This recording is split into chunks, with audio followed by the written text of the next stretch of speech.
नमस्कार। कर्नाटक को लेकर अभी अभी बड़ा ऐलान हुआ है। कर्नाटक में तख्ता पलट हो चुका है। कर्नाटक को लेकर जो आंकड़े हैं, जो गणित है, जो बहुमत का आंकड़ा है, वो किसके पक्ष में जा रहा है और इसका फायदा क्या भारतीय जनता पार्टी को मिलने जा रहा है और ऑपरेशन लोटस क्या शुरू हो चुका है।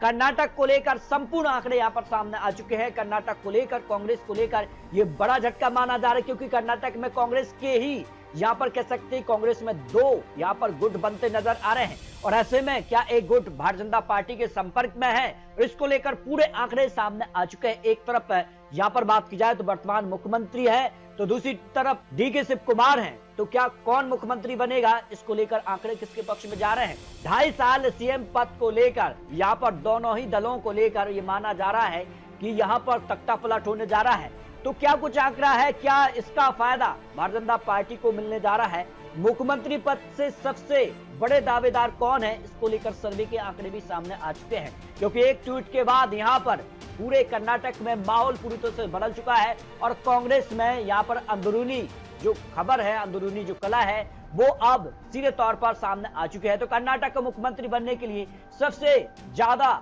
उम्मीदवारों को लेकर किसका उम्मीदवार सबसे बेहतर है, तो किस दल में अब दो दल यहाँ पर बनते नजर आ रहे हैं कर्नाटक में। एक तरफ यहाँ पर सिद्धरमैया, यहाँ 40 सीधे लोग उनको मुख्यमंत्री के तौर पर देखना चाह रहे हैं। डीके शिव कुमार जो कि दावा कर रहे हैं कि 2.5 साल का फॉर्मूला है और यहाँ पर बात किया है तो उनको 6.9%, खड़गे जो कि कर्नाटक से हैं उनको 1.3%, अन्य कांग्रेस नेता 0.6%। लेकिन अगर यहाँ पर कुछ यहाँ पर विधायक डीके शिव कुमार से यहाँ पर जो है भारतीय जनता पार्टी में आते हैं तो बीजेपी, जेडीएस और अन्य नेता मिलकर 51% लोग मानना है कि कर्नाटक में यहाँ पर एनडीए सरकार बना सकता है।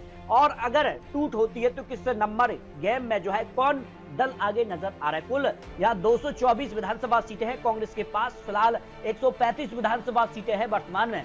लेकिन भारतीय जनता पार्टी की बात की तो 65 सीटें प्लस जेडीयू को मिलाकर 84 सीटें हैं। और ऐसे में अगर यहाँ पर तोड़ जोड़ यहाँ पर किया जाता है तो डीके शिव कुमार यहाँ पर बात की जाए तो 30 विधायक अगर वो यहाँ पर निकाल लेते हैं और एनडीए में आ जाते हैं तो आंकड़ा 114 पहुंचता है। फिर एनडीए की सरकार कर्नाटक में बन रही है और सिद्धरमैया जो कि वर्तमान में मुख्यमंत्री हैं उनके पास 135 और अगर उनके 30 कम हो जाते हैं विधायक तो 105 पर ही उनका आंकड़ा पहुंच रहा है, जो कि बहुमत से कम है। तो ऐसे में सिद्धरमैया की सरकार यहाँ पर जो कह सकते हैं कि अल्पमत में आ सकती है, तो कर्नाटक में तख्ता पलट कभी भी हो सकता है। तो इस तरह से कर्नाटक में सीधे तौर पर उप मुख्यमंत्री और मुख्यमंत्री को लेकर जो दावे किए जा रहे हैं 2.5 साल के फॉर्मूले को लेकर यहाँ पर बात की जाए तो मुख्यमंत्री के तौर पर डीके शिव कुमार यहाँ पर कहते नजर आ रहे हैं कि अब उनको मुख्यमंत्री बनना चाहिए, जबकि यहाँ पर सिद्धरमैया ने सीधे तौर पर कह दिया है कि 5 साल के लिए ही वो यहाँ पर सीएम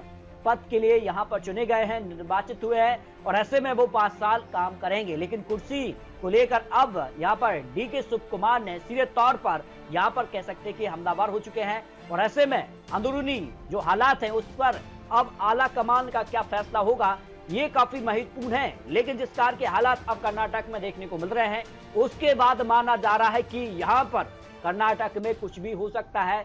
तो क्या भारतीय जनता पार्टी इसका सीधे तौर पर फायदा उठाने जा रही है, ये काफी महत्वपूर्ण हो जाता है। तो कर्नाटक को लेकर आपको क्या लगता है, कौन मुख्यमंत्री यहाँ पर होना चाहिए, क्या डीके शिव कुमार या फिर सिद्धरमैया या फिर एनडीए का मुख्यमंत्री यहाँ पर बनने जा रहा है। क्योंकि यहाँ पर कई बार देखा है कि कर्नाटक में यहाँ पर जो है तख्ता पलट देखने को मिले हैं, तो ये कह सकते कि कभी भी कर्नाटक में तख्ता पलट हो सकता है। तो कर्नाटक को लेकर आपको क्या लगता है, फिर रख सकते हैं। मिलते हैं और नए लेटेस्ट आंकड़ों के साथ, तब तक के लिए जय हिंद, जय भारत।